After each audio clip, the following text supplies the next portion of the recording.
Les hommes utilisent de l'énergie pour se chauffer, se déplacer, s'éclairer et utiliser des appareils électriques. Comment peut-on mesurer l'énergie consommée par un appareil électrique? Le compteur électrique indique l'énergie totale consommée depuis le début de la journée et depuis l'installation du compteur en kilowattheures. Il indique aussi la puissance électrique mise en jeu au moment de l'observation.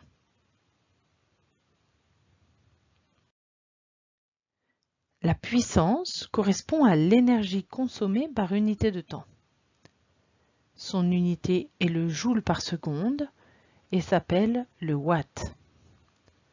Par définition, l'énergie E est reliée à la puissance P par la relation E égale P fois T, dans laquelle P représente la puissance, T la durée d'utilisation et E l'énergie consommée.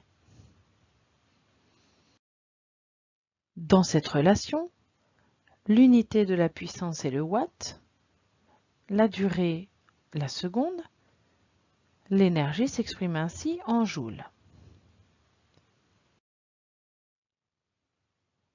On peut aussi utiliser d'autres unités. Si on met la puissance en kilowatts et la durée en heures, l'énergie s'exprime alors en kilowattheures, unité adaptée pour mesurer la consommation électrique.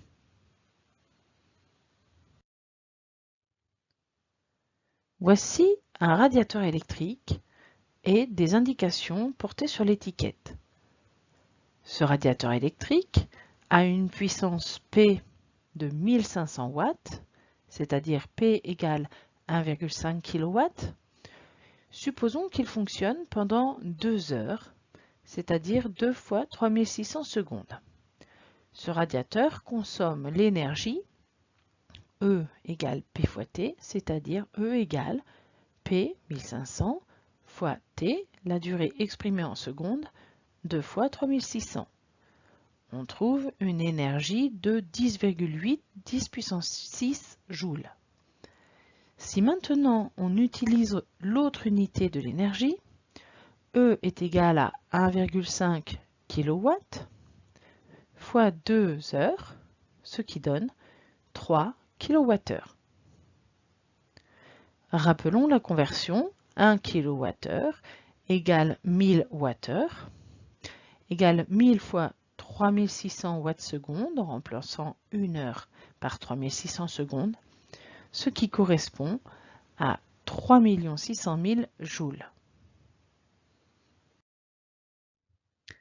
Pour réduire la consommation d'énergie d'un appareil électrique, il faut soit réduire la puissance de l'appareil ou choisir un appareil moins puissant, soit réduire la durée de fonctionnement. En effet, dans la relation E égale P fois T, si E diminue, il faut que P diminue ou T diminue. On peut ainsi choisir des appareils électriques en fonction de leur classe énergétique.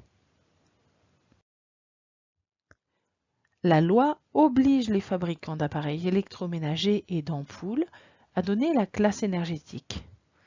Voici par exemple l'étiquette d'un lave-linge.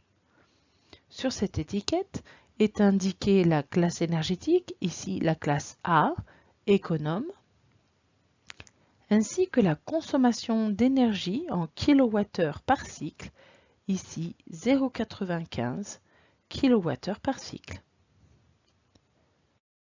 Voici ce qu'il faut retenir. On mesure l'énergie consommée en joules ou en kilowattheures. La puissance électrique mesure l'énergie consommée par unité de temps.